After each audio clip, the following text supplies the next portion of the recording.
Hi, my name is Shira. Welcome to the website How to Knit a Kippah. Today I'm going to teach you how to knit a kippah from the start until the end. We're going to continue. Sorry, we have a circle here. And our point is to make a kippah nice and wide and flat. If we continue just like we did, then the kippah will be nice and big, just very, very rounded. So how do we continue like normal? Is we continue one normal, which is we put the needle in the hole, bring the thread through, and loop it right back. But then the next one, we put the needle in the hole, like this. Again, we put the thread through, pull the needle through, and again pull the thread through. But then instead of continuing, I'm going to do the same movements into the hole that I just came from. That's called a double loop. So here, take the needle, put it through not the next hole, but the present hole, like this. And I do the same thing, bring the thread, pull the needle, and pull the thread through. Now you see how this stitch is quite raised, and this will help us enlarge our kippah. At the beginning stages, when the kippah is very, very small, like the size of a shekel, we have to do this every other loop. And after every row or two, you do it less and less often. So let's continue. One normal one. And again, one double loop, which we go into the one that we came from. Sometimes it's hard to find it because at the beginning of a kippah, the thread is often very small and hard to reach. And again, it's raised. I'm going to continue for about a row. One normal one. And one double one.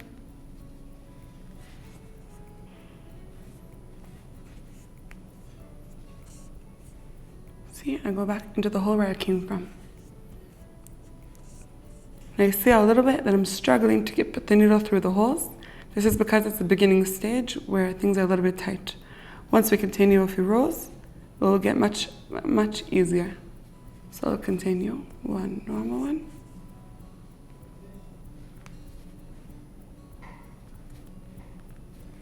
Sorry, it's tight. And one double one. Who would have thought that knitting needs muscles?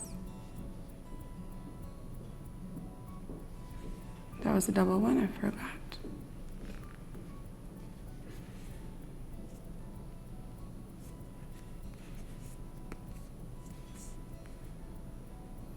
And you see I made a mistake right here. I pulled it through, but I got a loop caught in. So in order to go back on that, I pull out the needle, tug on the thread, 1, 2, 3, and I start over again. It's easy as 1, 2, 3. This was a single loop, so the next one's going to be double. I'm going to go through the hole, like normal, and again through the present hole. I see the kippah is getting slowly bigger. I'm going to continue a few rows.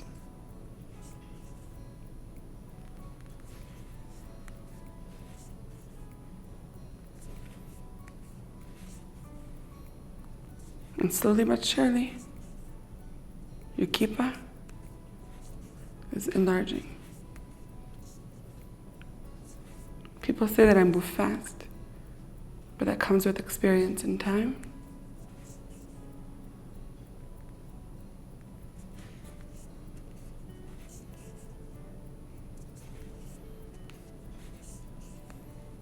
Now you see the chain that we did goes around in a circle, and all these are raised bumps. Those are the double holes, double loops.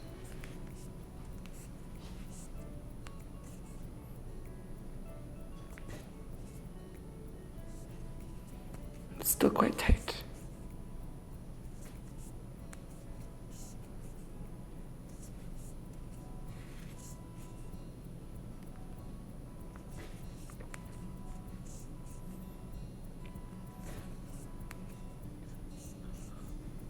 Now, after I continued about a row, and I didn't really know how much is a row because I have no place to, I don't know how to keep track of it, so I really just count.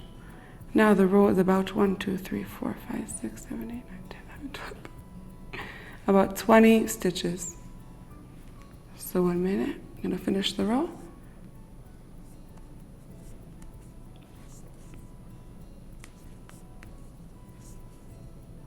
Again, this is a double loop.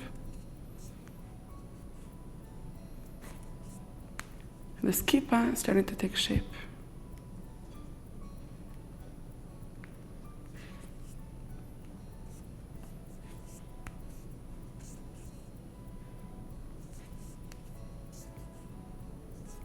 And again. Now, when I learned how to make kippahs, everyone would say, you have to add loops. You have to lessen the loops that you add. And I would say, how would you know? How would you know? Because I never really know when to do it. But little by little, you start to feel it. If it feels tight, and if it feels like the kippah is getting bumpy, then you know to add a loop. That also comes with time. Now, as the kippah is getting bigger, I'm going to add the loops, add the double loops, but not every other one, but every third one. So let's start from here. 1, 2, 3. And now as I see the kippah starting to curve, I know that's perfect time to add another loop. And again, 1, 2. Sorry, it's tight. I'm going to do it again. 1 I did. 2. 2. Sorry, 2.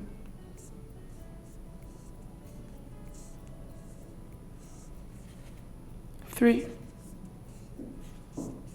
And again, it's getting tight. And I will add another loop in the present hole. And magic, the kippah is getting bigger. And again, 1.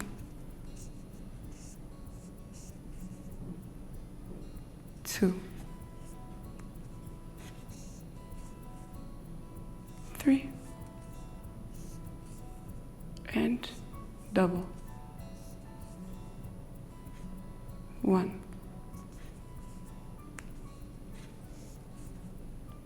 2. 3.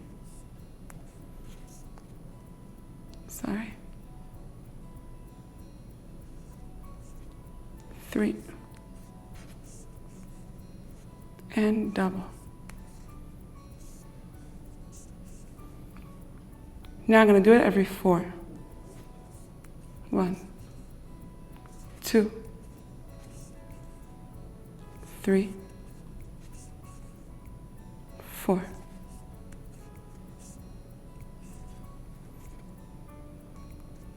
In the present hole. And this makes the kippah get bigger and bigger. Now I'm going to do it every 4. The next row, I'll do it every 4. And then in the third time, the third row, I'll start doing it every 5. I'll explain that again. 1 minute. Now I'm doing it every 4. 1. Sorry, that was 4. Sorry. Okay. Now I'm going to add a loop every 4. 1, 2, 3, 4. And double.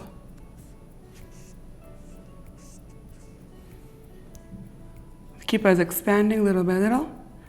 Now I know that every time I reach this spot, then I know that I added a new row. And the kippah is made of tons and tons and tons of rows. The next row that I get to, when I get back to the spot where I started, instead of adding a double loop every 4, I add a double loop every 5, etc., etc., 6, 7, 8, depends on the number of rows I'm doing. That's the number of double loops that I have to add. 4.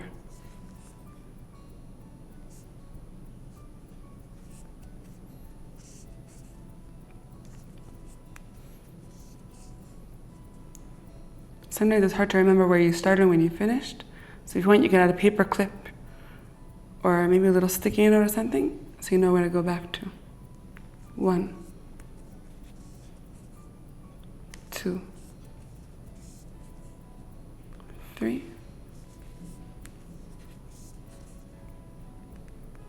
4.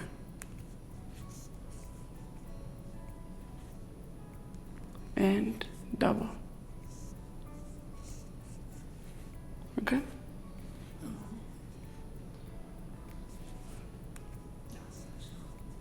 Abre só possível nessa.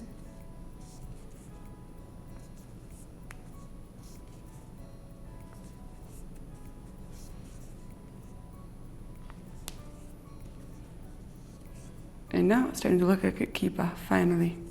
1, 2,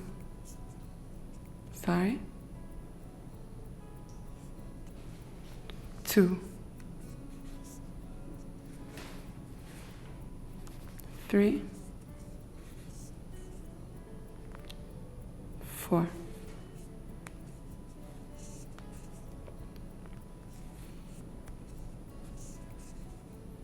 This is about where we started. So from here on, I'm going to do it every 5, and then every 6, and then every 7. And little by little, you get the grasp of knowing when you need a double loop, or when you need more double loops, or when you need less. It's all in the feeling in your hands. 2,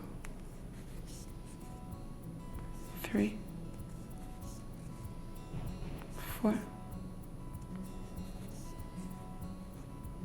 5, and double it up. And again, 1, 2,